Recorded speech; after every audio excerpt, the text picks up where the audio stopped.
Mathias. Bonjour. Vous êtes le directeur de l'EP3CY. Donc, je le rappelle pour ceux qui ne le savent pas, c'est l'établissement public de coopération culturelle et cinématographique lyonnais, assez long. Exactement. Vous êtes aussi le directeur du cinéma Le Concorde et vous organisez le Festival international du film à La Roche-sur-Yon. Alors pour le festival, c'est Charlotte Serran et son équipe. Okay. Et puis pour le Concorde, c'est Morgane Poquet et Hélène Well.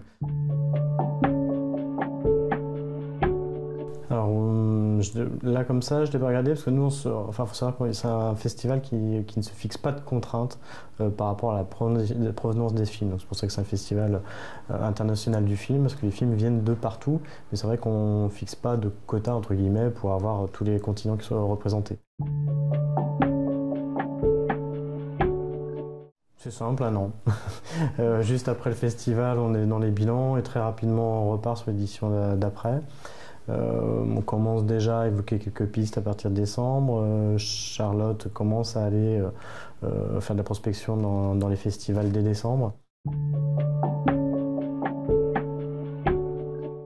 Alors, il est assez stable depuis quelques temps, il est aux alentours de 550 000 €. Ce qui est assez peu pour un festival de cette taille-là, puisqu'on est quand même une année comme 2019, parce que 2020 était une année un peu particulière, donc je préfère donner 2019 comme référence. On a accueilli 28 500 spectateurs et à peu près 150 invités. Donc c'est vrai que la plupart des festivals, on va dire de notre taille, au moins en termes de fréquentation et de projection, sont plutôt sur des budgets qui avoisinent les 700 000 €. J'ai une passion pour les règles sanitaires en ce moment. Voilà. Ça fait... non, c'est pas du tout ce que je préfère, mais malheureusement, ça occupe beaucoup mon quotidien. Et c'est pas du tout ce que je préfère, non. En fait, il y a deux courants clairement dans les organisateurs, et que ce soit moi, je viens plutôt de la musique. Enfin, je suis passé par les spectacles vivants pendant de nombreuses années avant de revenir vers le cinéma. J'ai commencé il y a 15 ans dans le cinéma. Et je reviens vers le cinéma après avoir fait un passage entre la musique, la danse et les arts de la rue. Et en fait, il y a souvent deux courants. Il y a un courant qui est animé surtout pour soutenir les artistes et la création.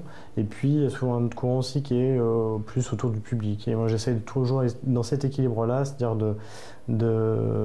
avant tout pour le public, parce que je pense que s'il n'y a pas le public, on ne vit pas, ça c'est une certitude. Et en même temps, défendre aussi des œuvres de qualité qui puissent toucher le plus grand nombre, et surtout faire en sorte qu'elles soient accessibles.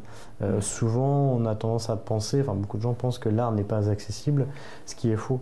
Je pense que l'art est avant tout social, enfin, en tout cas c'est ce que je pense, et c'est ce que je défends, c'est-à-dire qu'il doit défendre effectivement, il représente, c'est une image de la société à un moment, et ce qui fonctionne, c'est ce qui fait écho à un grand public, quoi. C'est pas spécialement que le côté commercial, on sait que le côté commercial fonctionne, mais en même temps ce qui fonctionne derrière, c'est plutôt comment on fait écho à des questionnements de la société à ce moment-là.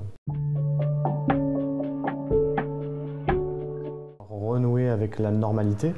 Ce qui est un peu le cas quand même là dans le cas du festival par exemple, parce que mine de rien on a encore effectivement des règles sanitaires comme le pass sanitaire, mais en même temps qui nous permet de retrouver des moments de convivialité que nous n'avions pas l'année dernière. Donc cette année on peut avoir des jauges pleines, on peut avoir des temps aussi d'échange autour d'un verre au bar ou des cocktails, ce qui est quand même assez important, et ce qu'on ne pouvait pas faire avant. Nos amis du Fusion peuvent réorganiser des concerts debout dans lesquels on peut danser, c'est plus des concerts assis, masqués. C'est une très belle découverte à faire.